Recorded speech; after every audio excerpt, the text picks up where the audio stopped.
Straumes. Viss straumes, vienu uz otru paceļās. Kā? Nē, mēs vienkārši vienojamies, ka šogad ir amata aizsaulis. Amata aizsaulis. Ot jā, pie beļas vajadzēja. Nu, mainīgs. Tas nav tik svarīgi.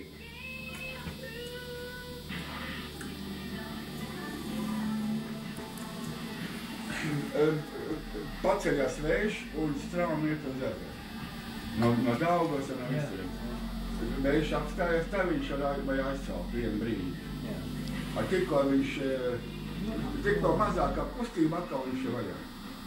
Nezinu, kāpēc viņam tas tā ir. Pēc Krievu laikos taču viss trenējās ar laivām.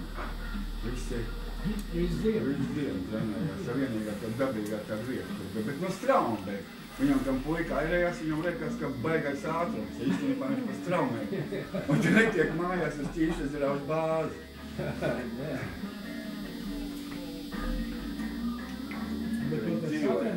Te viņi dzīvoja ir kultūras namā, ir viesnīcā dzīvoja, nu tajā airāk tā vienīgā vieta, kur bija.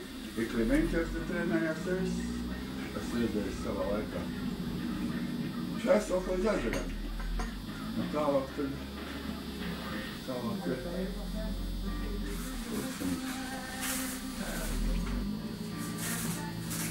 Tur vajag ritīgais kalns, tur pretī. Tad ir turēs tas...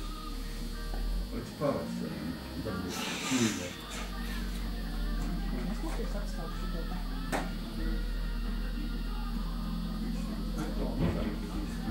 Betons atbildēs taču.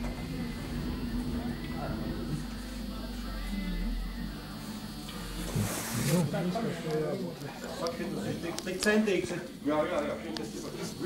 Viens to pagāru, kad es viņam pieeju klāt. Viņš ļauz man liek, kas man ciet? Nē, 24 stundas būvēs. Es zinu, tā jau nav jābūt, es gribu kaut ko uzzināt, viņu kaut ko samakāt. Bija, ja? Vai no mežā jāpēc? Īsti vēl tā. Nu jā. Tā ilgāk pamīļājoties uz vietas. Jā, vieta.